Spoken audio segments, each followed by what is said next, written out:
Alors, question 4. Pour le grand A,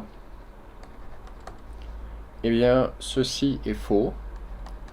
Et la raison, c'est que phi xx de 0, en fait, on sait, d'après le cours, que ça veut dire l'énergie de x, qui est l'intégrale du module au carré de x de t au carré, pris entre moins l'infini et plus l'infini. Le module, en fait, il vaut 1 lorsqu'on est entre 0 et 1 dt, et ailleurs, il vaut 0, donc ça vaut 1. Et ça, c'est en fait contradictoire avec le fait de prétendre, donc ceci est différent, de l'intégrale de 0 à 0 de x de taux, x de taux moins 0 au conjugué des taux. Donc c'est contradictoire, donc ça veut dire que c'est faux. Maintenant, je prends le grand B. Donc la question, eh bien le grand B, il serait vrai si x était réel, eh bien on aurait effectivement ceci.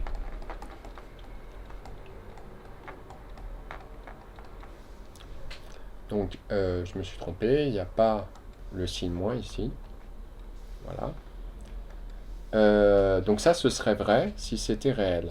Mais comme il n'est pas réel, en fait, ce qui est vrai, c'est que phi x de t, c'est égal à phi x de moins t, mais il faut rajouter le conjugué. Alors on peut donner un exemple particulier de cette histoire. C'est je prends phi xx de 1,5, hein, et ce phi xx de 1,5, je calcule sa valeur, donc ça fait intégrale de moins l'infini à plus l'infini de x de taux moins 1,5, avec un conjugué. Ici, je mets des taux. Et le premier, je regarde l'intervalle sur lequel il est non nul, c'est 0,1. Le deuxième, l'intervalle sur lequel il est non nul, c'est 1,5, 3,5. Et quand je fais l'intersection de ces deux intervalles, ça me donne 1,5, 1. Et j'en déduis que ceci est l'intégrale de 0, non, de 1,5 à 1 de x de taux, x de conjugué de taux moins 1,5 des taux.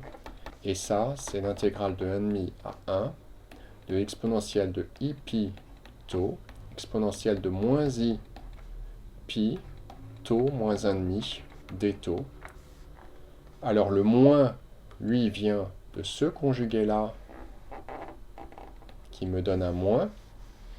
Et quand je fais le calcul, eh bien, je m'aperçois que ce exponentiel de épito va se simplifier avec celui-là et qu'il me reste i pi sur 2 fois 1,5. Le 1,5, lui, il est lié à la longueur de cet intervalle-là qui va me donner un 1,5 ici. Maintenant, je refais cette opération-là avec un phi xx de moins 1,5.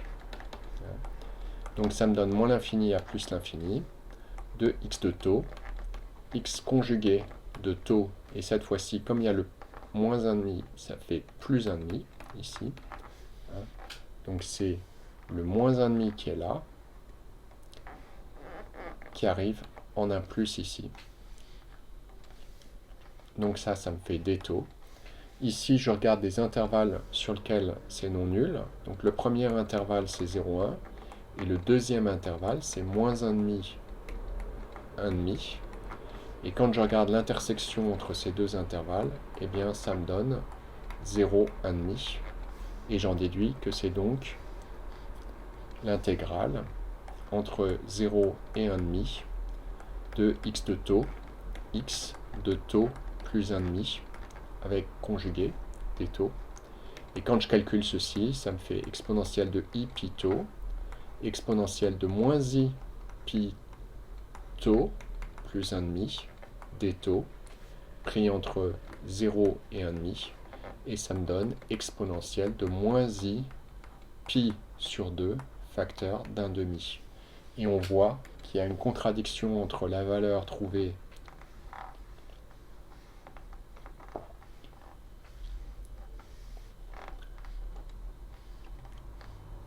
ici, entre la valeur trouvée ici et la valeur trouvée ici. Donc, ce qui prouve que c'est faux. Alors maintenant, je vais discuter de la question C. Donc le C, en fait, phi xx de 0, on a dit que c'était l'énergie, et on a dit que cette énergie, elle vaut 1, donc c'est vrai. Pour le D, phi xx de 1, en fait, on refait le calcul, donc moins l'infini à plus l'infini de x de taux moins 1, avec un conjugué ici des taux. Le premier est non nul pris entre l'intervalle 0, 1, le deuxième est non nul sur l'intervalle 1, 2, et si je fais l'intersection, je trouve l'intervalle qui est réduit à un seul élément, et ça me prouve que mon autocorrélation, elle vaut 0, donc le D est vrai.